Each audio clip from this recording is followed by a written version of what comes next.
So really, this album differs to the last album because the first album was mostly made before the pandemic, which was, and I was able to collaborate with lots of people, fly around and sort of work with a lot of different artists. But for this album, there was a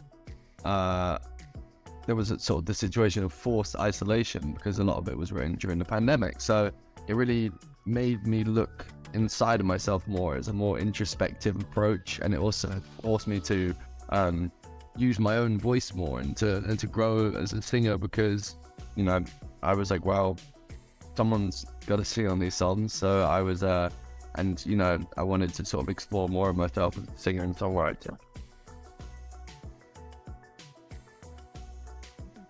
Yeah, so we sort of I sort of went straight into this album after the last one, and I spent a lot of time in residential studios, so I was kind of living at the studio, and I would like wake up, work on music, then go to bed, and that was kind of what I did every day for a long time. And I worked with the same people over and over again a lot because of COVID, we had to keep kind of circles very tight knit.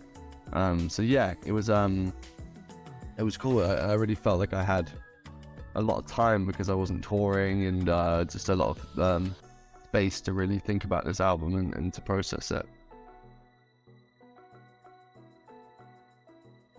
3 songs. I would say Lifetime, Vibe Like This, and Fever Dreamer probably are my 3 favorites.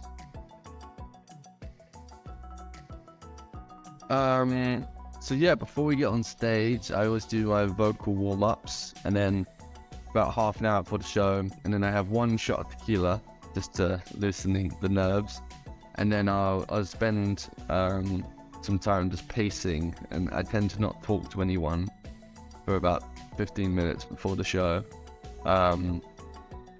which is I get like a little bit nervous, and then once I get on stage, the nerves kind of disappear. Yes, I love Bad Bunny's music. He's an incredible artist, and his it's amazing how massive he's become. And how he's kind of crossed over both in Latin America and in America, I mean worldwide really. So but I love his music. I would love to, and I'd love to collaborate with Bad Bunny. I would love to yeah, absolutely. I would it would be super awesome to get to collaborate with a reggaeton artist. I'd just like to say thank you to all my fans in Mexico and in Latin America. I always feel the love and energy from there, and I can't wait to get back down there and to play some more shows as soon as possible.